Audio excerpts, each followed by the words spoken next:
wabarakatuh. Perkenalkan, nama saya Rohmi Fuadi, NIM 4118188. Yang saya hormati Ibu Nurul Maisal MHI selaku dosen pembimbing mata kuliah Kaidah Fikih. Di sini saya akan sedikit menanggapi tentang wacana ekspor ganja yang beberapa saat yang lalu itu diwacanakan oleh anggota Komisi 6 DPR. Beberapa waktu lalu kita ketahui anggota Komisi 6 DPR fraksi PKS Rafli mengatakan demi kebutuhan farmasi dan medis maka ganja tidak haram. Bahkan Rafli mengatakan ingin mengusulkan bahwa ganja akan dijadikan komoditas ekspor.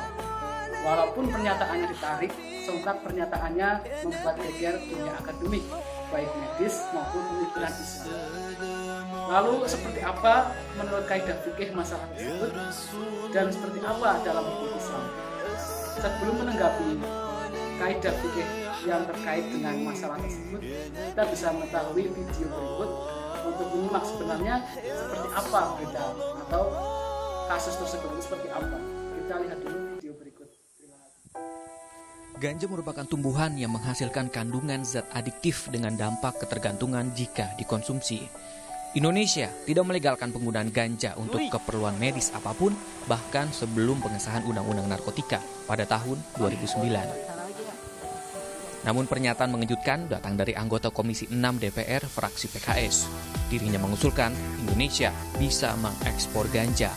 Hal ini diungkapkan saat rapat bersama Menteri Perdagangan Agus Suparmanto membahas perjanjian dagang ASEAN dengan Jepang.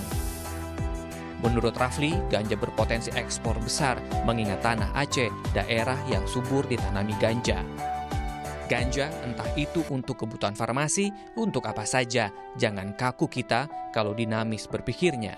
Jadi ganja ini di Aceh tumbuhnya itu mudah, ujar politisi dari Dapil Aceh itu dalam rapat Komisi 6 DPR Kamis 30 Januari 2020 yang dimuat laman detik.com.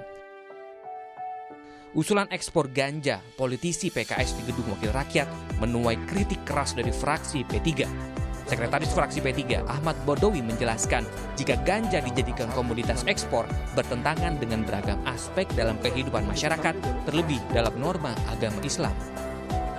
Mungkin saja ada perubahan paradigma politik di fraksi PKS, kami tidak berhak mencampurinya, ujar Ahmad Badawi. Berbicara masalah hukum ganja, apakah itu halal atau haram, memang tidak dijelaskan dalam Al-Quran maupun hadis. Tapi dalam sebuah ilmu fikih, tatkala sebuah kasus atau hukum tidak ditemukan dalam Al-Quran maupun hadis, maka bisa dilakukan langkah analogi atau kias. Di sini kita mengkiaskan ganja dengan khamr, karena ganja memiliki sifat yang hampir sama dengan khamr, yaitu memabukkan dan juga bisa merusak akal.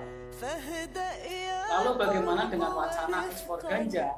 Maka kita harus melihat sisi positif dan negatifnya.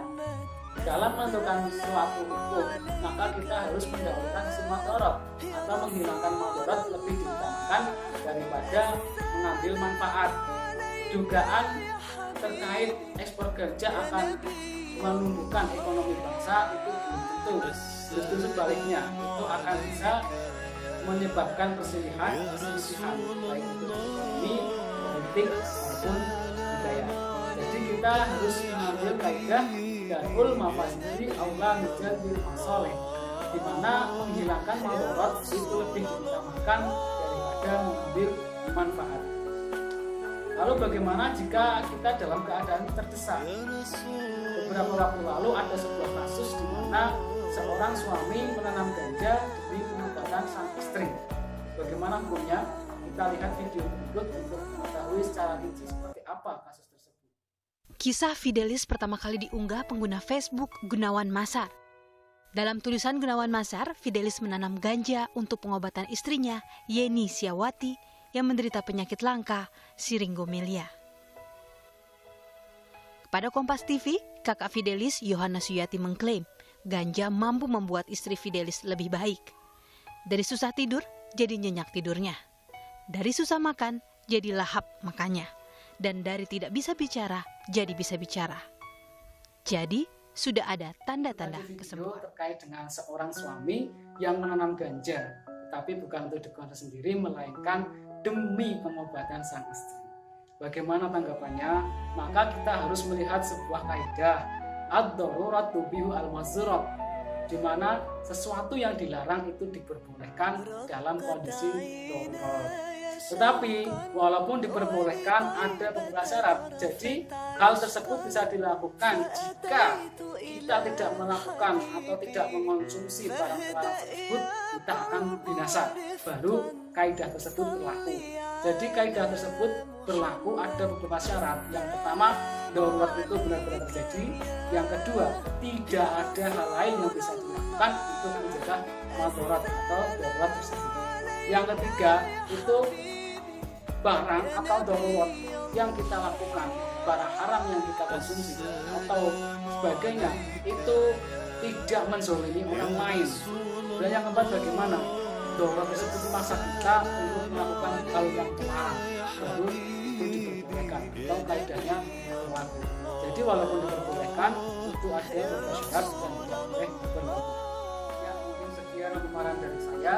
Ada dua kasus yang kita diskusikan, di mana kasus yang pertama itu tentang wacana ganja, dan kasus yang kedua itu tentang seorang suami yang menanam ganja demi pengobatan sang istri. Kesimpulannya, untuk kasus yang pertama kita menggunakan kaidah darul mafasidi aula min jalbil masalih, di mana menghilangkan kemudaratan itu diutamakan daripada mengambil manfaat. Untuk kasus yang kedua, kita menggunakan kaidah fikih ad-darurat tubihu al-mahzurat, di mana sesuatu yang dilarang itu diperbolehkan, tetapi dalam keadaan yang darurat atau mendesak. Sekian dari saya, kurang lebihnya mohon maaf. Wassalamualaikum warahmatullahi wabarakatuh.